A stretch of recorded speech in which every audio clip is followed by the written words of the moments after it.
사도행전 10장을 같이 보겠습니다. 사도행전 10장입니다. 34절에서 48절까지 보겠습니다. 사도행전 10장 34절부터 48절까지 제가 봉독하겠습니다.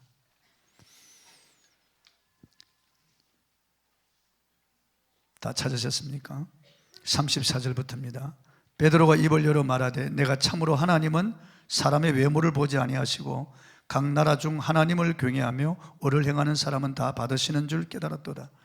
만유의 주 되신 예수 그리스도로 말미암아 화평의 복음을 전하사 이스라엘 자손들에게 보내신 말씀 곧 요한이 그 세례를 반포한 후에 갈릴리에서 시작하여 온 유대에 두루 전파된 그것을 너희도 알거니와 하나님이 나사렛 예수에게 성령과 능력을 기름 붓듯 하셨음에 그가 두루 다니시며 선한 일을 행하시고 마귀에게 눌린 모든 사람을 고치셨으니 이는 하나님이 함께 하셨습니다. 우리는 유대인의 땅과 예루살렘에서 그가 행하신 모든 일의 증인이라. 그를 그들이 나무에 달아 죽였으나 하나님이 사흘 만에 다시 살리사 나타내시되 모든 백성에게 하신 것이 아니요 오직 미리 택하신 증인 곧 죽은 자 가운데서 부활하신 후 그를 모시고 음식을 먹은 우리에게 하신 것이라.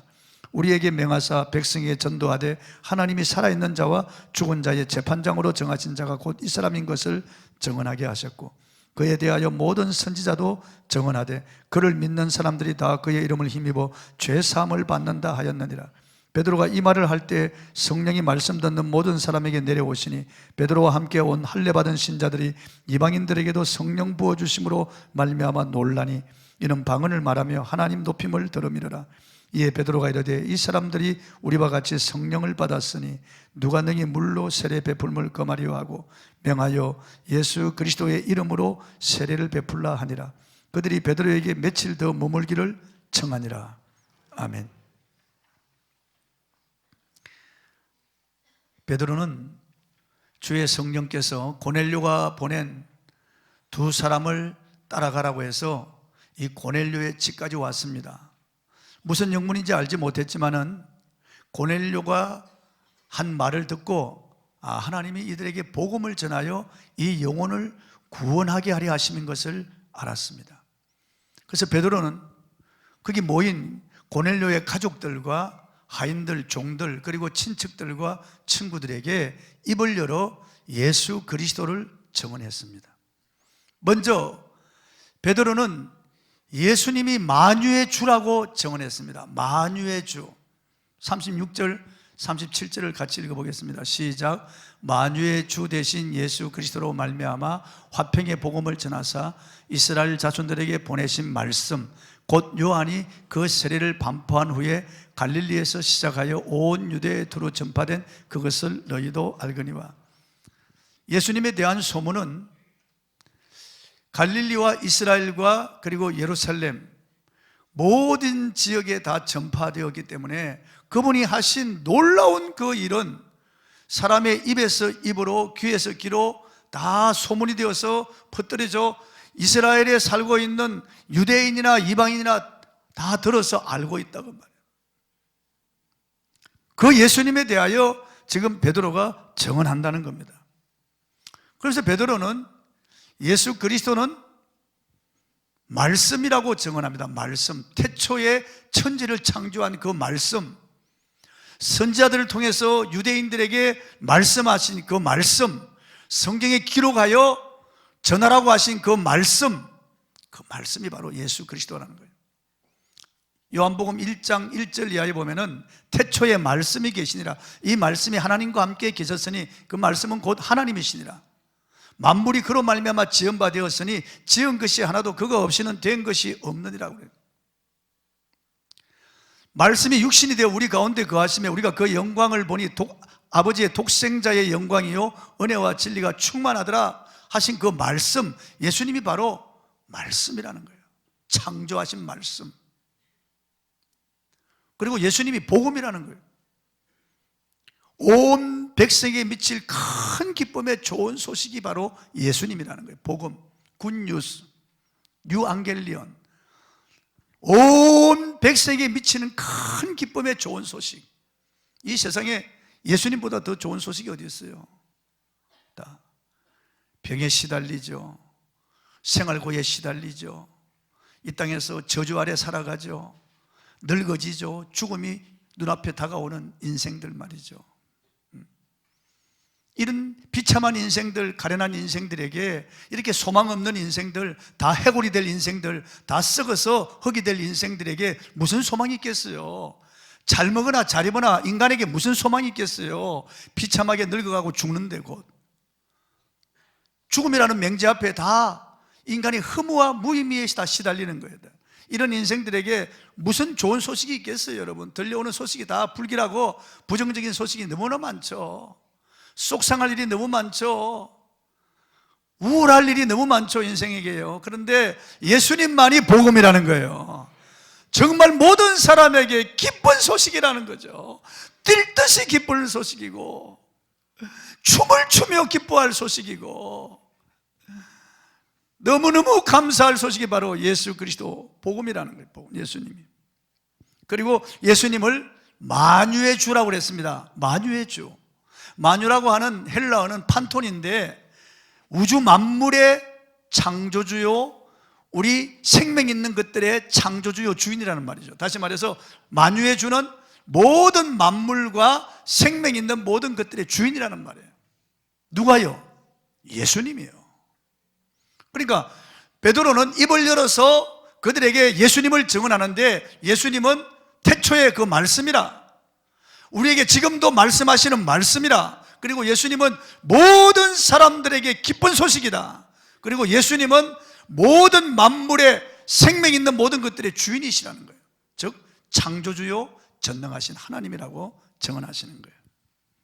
사도 바울은 예수님을 세세에 찬양받으실 하나님이라고 증언했습니다. 로마서 9장 5절을 읽어보겠습니다. 시작. 조상들도 그들의 것이요 육신으로 하면 그리스도가 그들에게서 나셨으니 그는 만물 위에 계셔서 세세에 찬양받으실 하나님이시니라. 그 그리스도가 만물 위에 계셔서 세세에 찬양받으실 하나님이시라고요. 이 땅에 오신 그 그리스도가요. 그리고 예수님을 크신 하나님이라고 또 증언했습니다. 디도스 2장 13절 읽어보겠습니다. 시작. 복스러운 소망과 우리의 크신 하나님 구주 예수 그리스도의 영광이 나타내심을 기다리게 하셨으니, 우리의 크신 하나님이라고요. 그분이에요. 구주 예수 그리스도가 우리의 크신 하나님이라고요. 사도 요한은 예수님을 참 하나님이라고 했습니다. 왜냐하면 가짜 하나님이 많기 때문에. 요한일서 5장 20절 읽어보겠습니다. 시작. 또 아는 것은 하나님의 아들이 이르러 우리에게 지각을 주사 우리로 참된 자를 알게 하신 것과 또한 우리가 참된 자 곧 그의 아들 예수 그리스도 안에 있는 것이니 그는 참 하나님이시요 영생이시라. 예수님은 참 하나님이시요 영생이라고 그렇게 증언하고 있습니다. 사도 도마도 부활하신 예수님을 만난 다음에 예수님을 나의 주라고, 나의 하나님이라고 그렇게 고백했습니다. 요한복음 20장 28절 읽어보겠습니다. 시작. 도마가 대답하여 이르되 나의 주님이시요 나의 하나님이시니이다. 만약 예수님이 하나님이 아니라면은 도마야, 내가 잘못 고백했다, 나는 하나님이 아니다, 그렇게 수승해 주었을 겁니다. 그분이 경배를 받아야 할 하나님이시기 때문에 도마가 나의 주시며 나의 하나님이십니다 라고 고백할 때 그 경배를 받으신 거예요. 엎드려 경배하는 경배를 받으신 거예요. 예수님은 하나님이세요. 참 하나님이시고 그분은 크신 하나님이시고 그분은 사랑의 하나님이세요. 그분이 우주 만물을 창조하신 분이고 그분이 우리를 지으신 분이에요. 그분은 태초부터 우리에게 말씀하시는 분이고 죄에 빠진 우리를 구원하기 위하여 이 땅에 사람이 되어 오신 기쁜 소식이에요. 예수님을 만유해 주라, 만유해 주라. 예수님은 세상 사람들이 알고 있는 대로 4대 성인 중에 한 분이 아니에요. 스가모니나 마호메시나 공자나 소크라테스나 이런 라인에 놓고 예수님을 평가할 그런 분이 아니라고 말해요. 비록 인간의 혈과 육을 입고 이 땅에 왔지만은 그분의 근본은 상고 태초요, 그분의 본체는 하나님이시란 말이에요. 그분은요, 인간의 몸을 입고 이 땅에 우리를 구원하러 오신 그 이름이 예수라고 하는 거죠. 원래 하나님이시라는 거예요. 그래서 우리가 예수님이 하나님이시라고 하는 것을 아는 것이 너무나 중요해요. 예수님이 우주 만물의 창조주시고 예수님이 우리에게 말씀하신 그분이고 우리를 지으신 참 하나님이신 것을 알고 믿는 것, 그게 중요한 거예요. 이걸 알지 못하기 때문에 거듭나지 못하고 구원받지 못하는 거예요. 하나님이 사람이 되어서 이 땅에 오셨다. 하나님이 사람이, 놀랄 일이죠. 이 땅에 사람이 되어 오신 하나님, 그 이름이 예수입니다. 그리고 그의 사역의 이름이 그리스도예요. 우리 집사님이 저를 부를 때는 뭐 여보라고 부르겠죠. 여러분이 저를 부를 때 목사님이라고 부르겠죠. 제 이름은 용효예요. 용효. 예수님, 그분의 이름은 예수인데 그분의 사역의 이름이 그리스도예요. 목사와 같은 거죠. 우리 하나님의 이름은 여호와인데 그분의 사역의 이름이 하나님이에요. 엘로힘, 하나님이에요. 베드로는 예수님이 만유의 주라고, 우주 만물과 모든 생명 있는 것들의 주인이라고요. 하늘의 천군 천사의 주인이고 이 땅에 있는 모든 사람들의 주인이란 말이에요. 그래서 우리가 예수님의 이름을 높이고 예수님을 찬양하고 경배하는 거예요. 그래서 우리가 입으로 주님을 찬양하고 온몸으로 주님을 찬양하는 거예요. 그분의 이름을 높이는 것은 그분이 지존하신 하나님이기 때문에. 그래서 기독교는 종교가 아니에요. 기독교는 하나님의 나라요. 기독교는 생명이죠. 하나님의 생명이지 종교가 아니에요. 기독교는요. 우리가 믿는 예수님은 하나님이시죠. 석가모니나 공자나 마오메처럼 썩어 없어지는 그런 인간이 아니에요. 그리고 베드로는 예수 그리스도가 복음인 것을 증언했습니다. 복음. 복음이라고 하는 것은 예수 그리스도를 가리키는 것인데 구체적으로 예수님의 생애와 죽으심과 부활과 성천과 다시 오심을 가리키는 거예요. 그게 복음이에요. 먼저 베드로는 예수님의 3년 공생에는 성령의 능력 사역이었다고 증언했습니다. 본문 38절을 한번 읽어보겠습니다. 시작. 하나님이 나사렛 예수에게 성령과 능력을 기름 붓듯 하셨으며 그가 두루 다니시며 선한 일을 행하시고 마귀에게 눌린 모든 사람을 고치셨으니 이는 하나님이 함께 하셨습니다. 보세요. 하나님이, 아버지가 말이죠, 나사렛 예수에게 성령과 능력을 기름 붓듯 하셨다.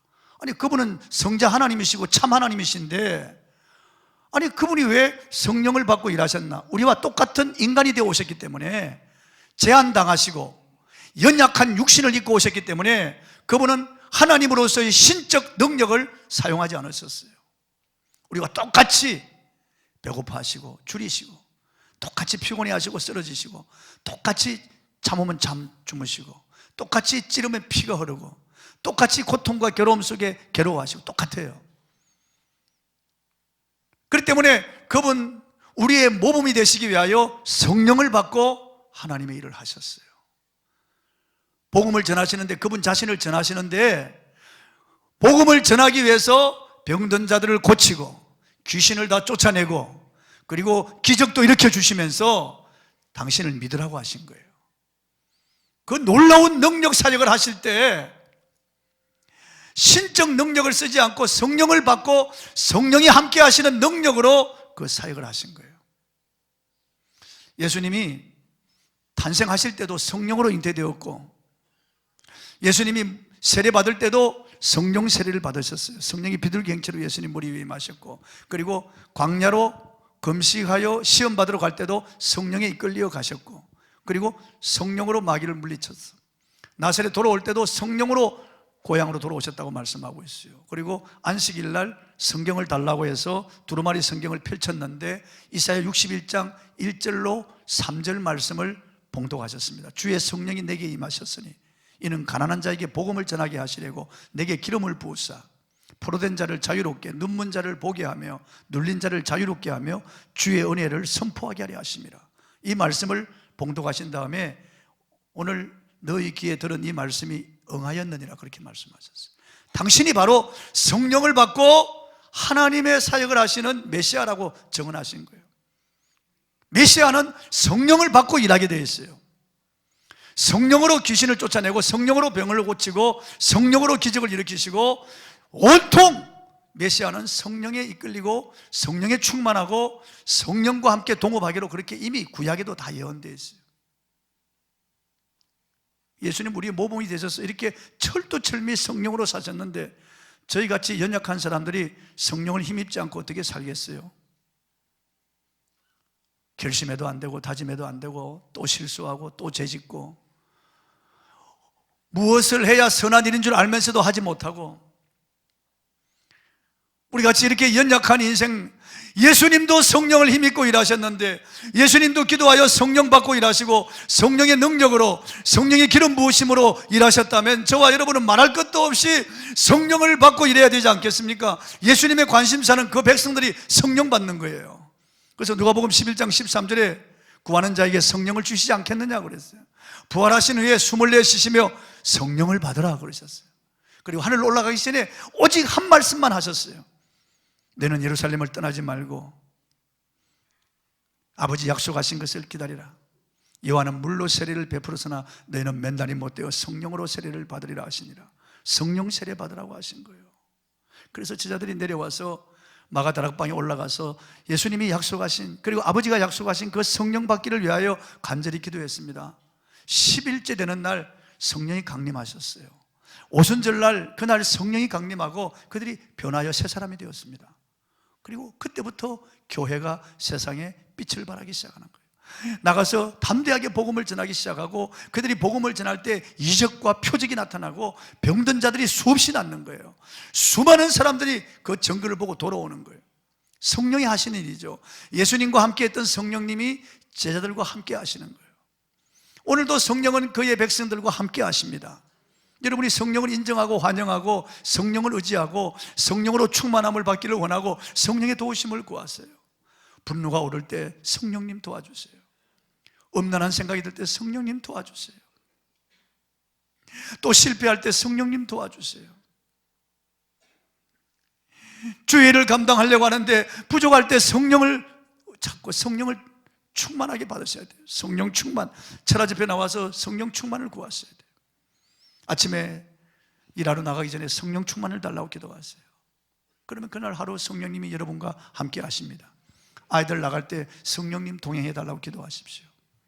이 험한 세상에, 이 불의한 인간들이 많은 세상에, 이 나쁜 친구들이 많은 세상에 그냥 보내지 마시고 성령 동행해 주십시오.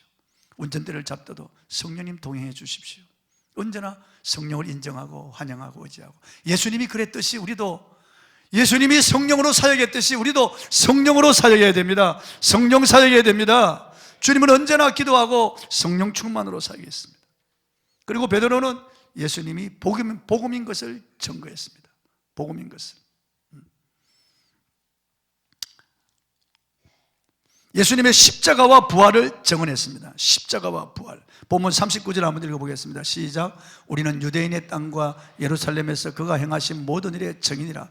그를 그들이 나무에 달아 죽였으나. 유대인의 땅과 예루살렘에서 행하신 그 예수님의 사역의 증인이라는 거죠.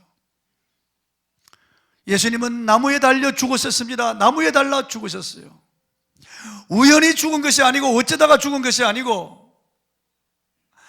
예수님은 성경에 예언된 대로 나무에 달려 죽으신 거예요. 이미 모세가 나무에 달린 자마다 저주 아래 있는 자라고 했으니까 이미 그 예언대로 나무에 달려 죽은 거예요. 시편 22편에 이미 예언되어 있습니다.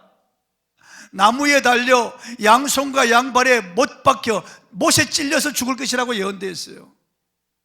그가 죽을 때 엘리 라마 사박다니하고 죽을 것이라고 예언되어 있고, 그가 죽을 때 그 옷을 사람들이 제비 뽑아 나눌 것이라고 다 예언되어 있어요.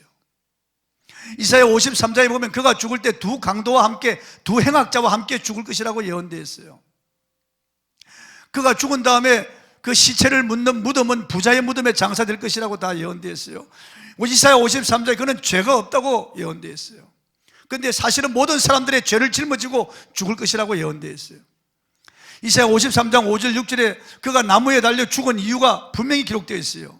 그가 찔림은 우리의 허물을 인하며 그가 상함은 우리의 죄악을 인함이라. 그가 징계를 받음으로 우리가 평안을 누리고 그가 채찍에 맞음으로 우리가 나음을 입었도다. 우리는 다 양 같아서 그릇 행하여 각기 제 길로 갔거늘 여호와께서는 우리 무리의 죄악을 그에게 담당시키셨도다.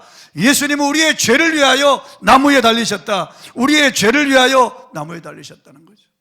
그리고 우리를 율법의 저주에서 풀어주시기 위해서 나무에 달리셨다는 거예요. 우리 율법의 저주를 받잖아요. 지금 우리가 레위기를 쭉 읽어왔는데 그 레위기의 말씀대로 안 지키면 죽음이잖아요. 죽음. 이래도 죽고 저래도 죽는 거예요. 다 인간은요. 그 저주가 우리에게 임한 거예요. 그런데 예수님이 대신 저주를 받은 바 돼서 우리를 율법의 저주에서 풀어주셨다는 거예요. 마귀의 자식이 아브라함의 자손으로 아브라함의 복을 받도록 풀어주셨다는 거죠. 갈라디아 3장 13절 14절을 읽어보겠습니다. 시작. 그리스도께서 우리를 위하여 저주를 받은 바 되사 율법의 저주에서 우리를 속량하셨으니 기록된 바 나무에 달린 자마다 저주 아래에 있는 자라 하였습니다. 이는 그리스도 예수 안에서 아브라함의 복이 이방인에게 미치게 하고 또 우리로 하여금 믿음으로 말미암아 성령의 약속을 받게 하려 함이니라. 이제는 우리가 저주 아래에 있는 게 아니에요.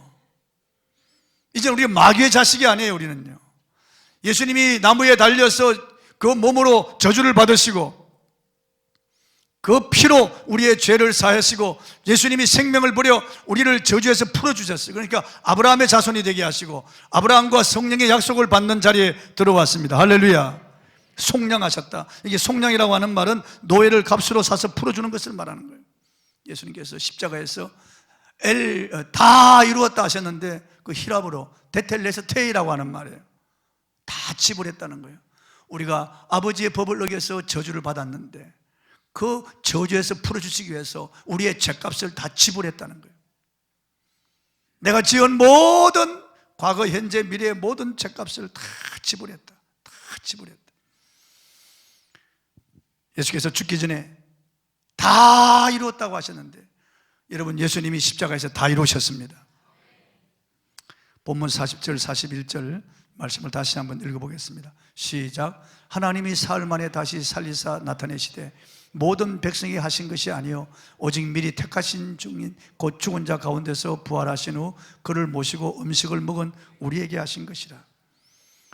예수님은 속건 제물이 되어 십자가에 못 박혀 처참하게 죽으셨습니다.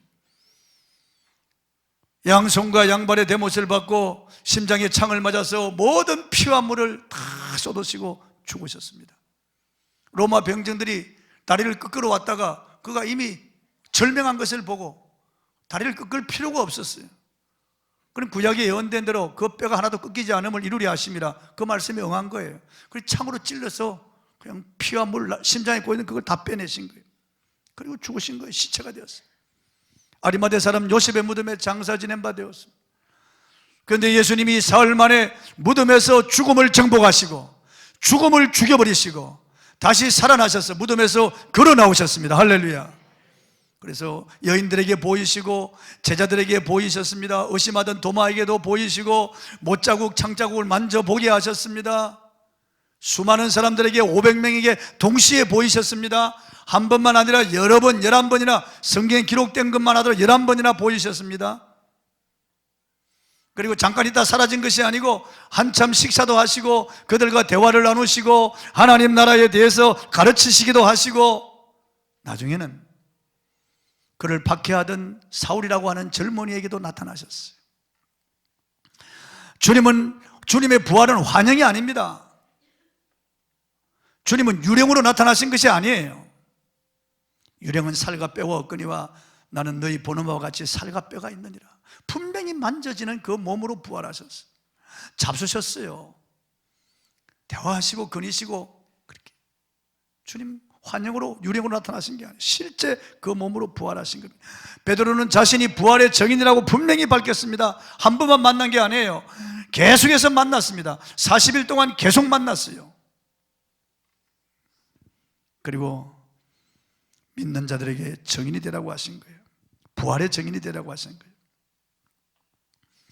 예수님은 이 복음을 천사들에게 맡기지 아니하고 저와 여러분에게 맡기신 거예요. 그래서 베드로에게 맡겨서 고넬료의 집에 전하게 하신 거예요. 천사가 나타났지만 천사가 전하지 않는 거예요. 왜냐하면 사람이 사람을 낳고 생명이 생명을 낳듯이 복음이 복음을 낳게 하신 거예요. 저와 여러분이 받은 복음을 그대로 사장시키지 않고 이 복음을 또 전하여 복음이 복음을 낳게 하신 거예요. 그리고 천국 가서 저와 여러분의 상급이 있게 하시려고 주님은 천사를 통해서 하지 않고 먼저 믿은 자들을 통해서 복음을 전하게 하시는 거예요. 예수님이 하늘의 구름 같은 것으로 쓸 수 있어요. 나는 그리스도다. 나를 믿어 죄 사함을 받으라. 벼락을 치게 하고 말이에요, 하늘에 그냥 표적을 보여서 믿게 할 수, 그렇게 하지 않습니다. 주님은 복음 전하는 자들을 통해서 믿게 하시는 것이 이게 하나님의 뜻이에요. 만약 여러분이 입을 다물고 복음을 전하지 않는다면, 여러분이 예수 그리스도가 하나님이신 것을 알고 이 땅에 사람 되어 오신 참 하나님이신 것을 알면서도 그분의 사역과 그분의 죽으심과 부활을 알고 있으면서도 전하지 않는다면 사도 바울처럼 화가 있을 것이에요. 화가 있을 것이에요. 사도 바울이 그랬습니다. 내가 부득불에도 복음을 전하는 것은 내가 복음을 전하지 아니하면 내게 화가 미칠 것이라고. 그런 마음으로 여러분 복음을 전하시길 바랍니다. 그리고 베드로는 예수님이 심판하실 주님이심을 증언했습니다. 본문 42절을 읽어보겠습니다. 시작. 우리에게 명하사 백성에 전도하되 하나님이 살아있는 자와 죽은 자의 재판장으로 정하신 자가 곧 이 사람인 것을 증언하게 하셨고, 예수님 처음 이 땅에 오실 때는 베들레헴의 그 초라한 마국간에 피덩어리로 오셨습니다. 거칠거칠한 강보에 싸서 그 말 구유에 누이신 채로 그렇게 초라한 모습으로 오셨어요. 그러나 예수님이 다시 오실 때는 수많은 천군 천사와 먼저 간 성도들, 부활의 몸을 입고 영광스럽고 찬란한 하나님의 위엄으로 나타납니다. 모든 사람들이 그 앞에 두려워 떨게 되죠. 예수님의 모습을 보면 다 두려워 떨게 됩니다. 예수님께서 가야바에게 신문 받으실 때 당신이 지금 신문 받고 십자가에 죽지만은 전능하신 모습으로 심판주로 다시 오실 것이라고 분명히 말씀하셨어요. 마태복음 26장 64절을 읽어보겠습니다. 시작. 예수께서 이르시되 내가 말하였느니라. 그러나 내가 너에게 이르노니 이후에 인자가 권능의 우편에 앉아있는 것과 하늘 구름을 타고 오는 것을 너희가 보리라 하시니, 예수님이 분명히 가실 때 다시 온다고 약속하셨어요. 다시 온다고. 유다서에 보면 아담의 7대 손 에녹도 수천 년 전에 벌써 주님의 재림을 예언했습니다. 유다서 1장 14절 15절 계속 읽어보겠습니다. 시작. 아담의 7대 손 에녹이 이 사람들에 대하여도 예언하여 이르되 보라, 주께서 그 수만의 거룩한 자와 함께 임하셨나니 이는 무사람을 심판하사 모든 경건하지 않은 자가 경건하지 않게 행한 모든 경건하지 않은 일과 또 경건하지 않은 죄인들이 주를 거슬러 한 모든 완악한 말로 말미암아 그들을 정죄하려 하심이라 하였느니라. 예수님이 재림할 것을 수천 년 전에 에녹이 이미 예언했어요. 수억의 그의 백성들과 함께 수많은 천사들을 거느리고 이 땅에 다시 와서 모든 인생을 심판하실 것이라고요. 끝끝내 믿지 않는 자들은 영원한 불못에 들어가고 믿는 자들은 그의 새하늘과 새 땅으로 들어갈 것을 이미 말씀하셨어요.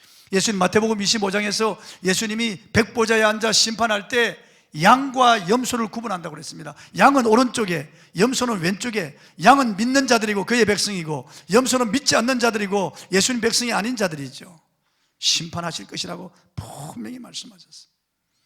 예수님 마지막 심판날에 생명책의 이름이 기록되지 않는다는 지옥 불못에 던져질 것이라고 말씀했습니다. 요한계시록 20장 12절에서 15절까지 계속 읽어보겠습니다. 시작. 또 내가 보니 죽은 자들이 큰 자나 작은 자나 그 보좌 앞에 서 있는데 책들이 펴 있고 또 다른 책이 펴졌으니 곧 생명책이라.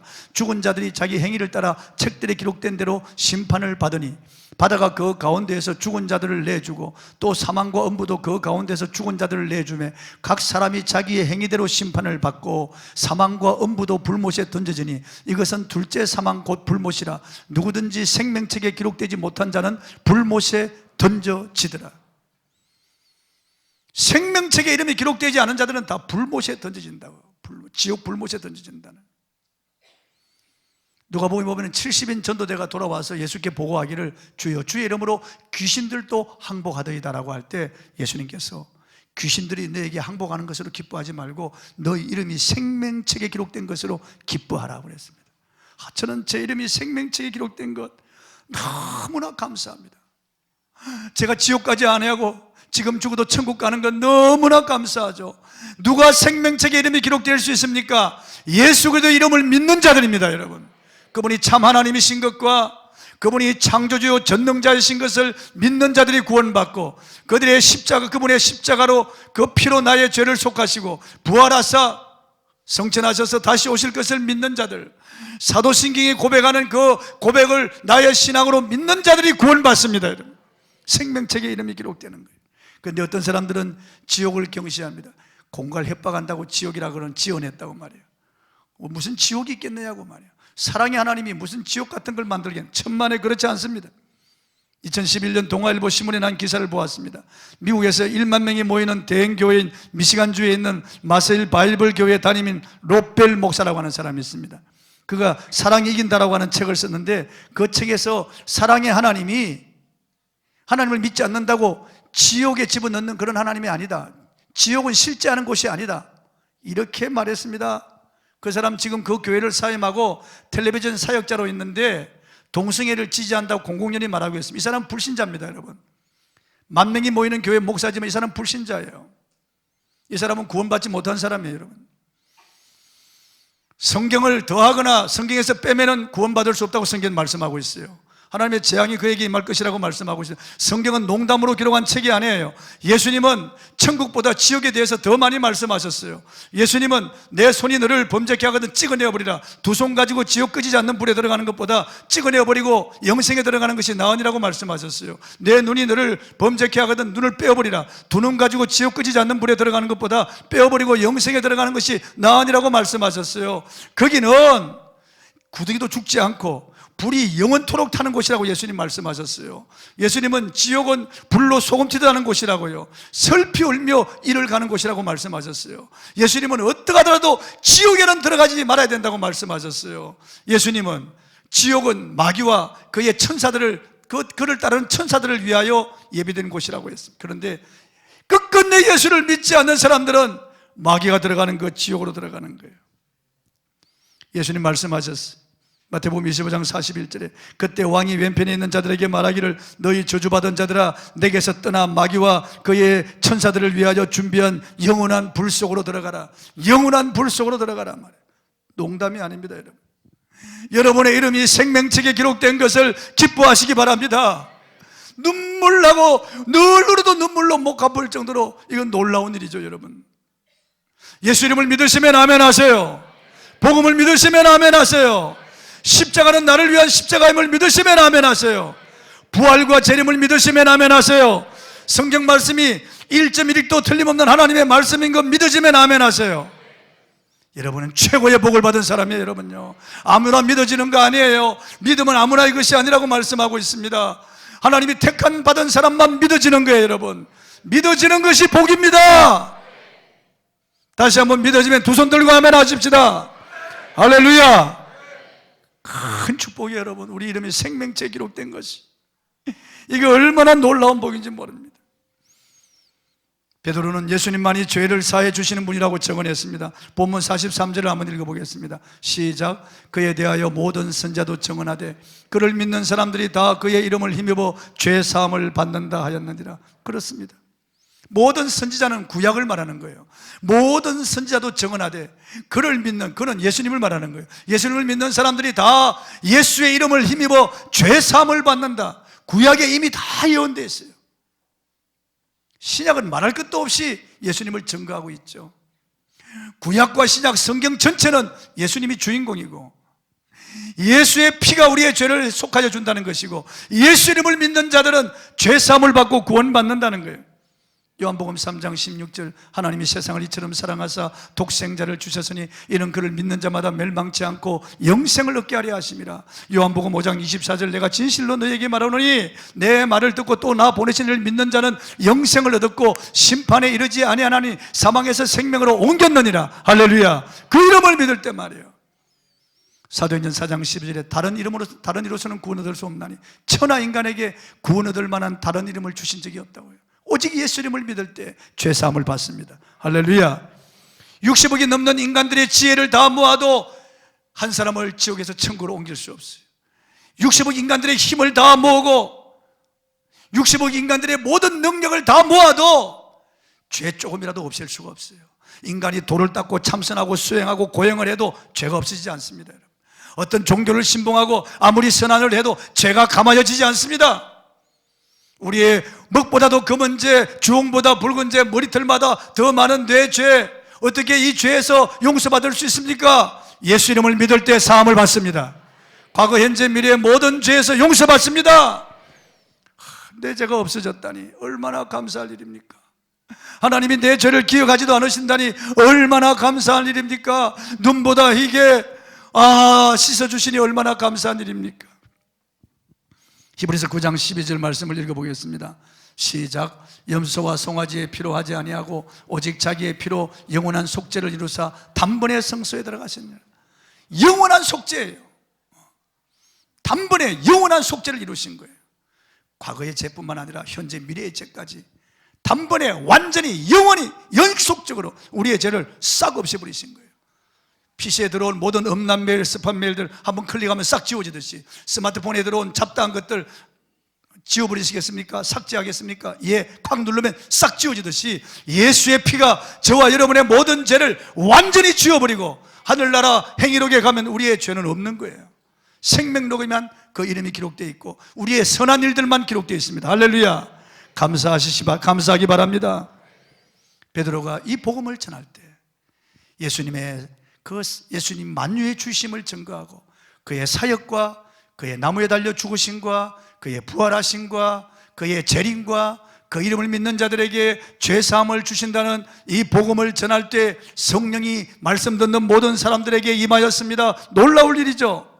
44절에 46절 읽어보겠습니다. 시작. 베드로가 말을 할 때 성령이 말씀 듣는 모든 사람에게 내려오시니 베드로와 함께 온 할례받은 신자들이 이방인들에게도 성령 부어주심으로 말미암아 놀라니 이는 방언을 말하며 하나님 높임을 들음이리라.